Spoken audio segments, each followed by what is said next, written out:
We're bored. We're all bored now. But has it ever occurred to you, Wally, that the process that creates this boredom that we see in the world now may very well be a self-perpetuating, unconscious form of brainwashing created by a world totalitarian government based on money, and that all of this is much more dangerous than one thinks? And it's not just a question of individual survival, Wally, but that somebody who's bored is asleep, and somebody who's asleep will not say no? See, I keep meeting these people. I mean, just a few days ago, I met this man whom I greatly admire. He's a Swedish physicist, Gustav Bjornstrand, and he told me that he no longer watches television, he doesn't read newspapers, and he doesn't read magazines. He's completely cut them out of his life because he really does feel that we're living in some kind of Orwellian nightmare now, and that everything that you hear now contributes to turning you into a robot.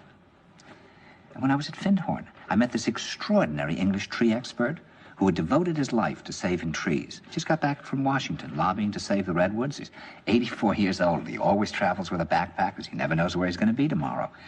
And when I met him at Findhorn, he said to me, "Where are you from?" And I said, "New York." He said, "Ah, New York, yes, that's a very interesting place. Do you know a lot of New Yorkers who keep talking about the fact that they want to leave but never do?" And I said, "Oh, yes." And he said, "Why do you think they don't leave?"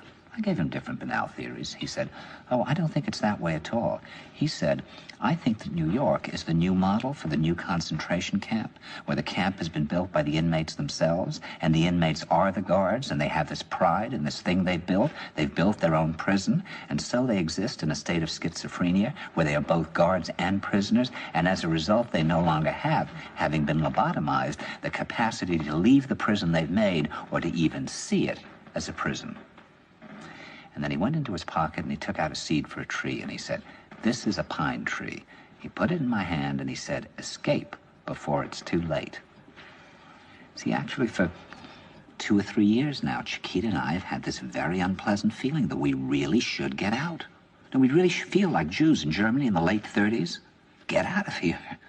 Of course, the problem is where to go, because it seems quite obvious that the whole world is going in the same direction.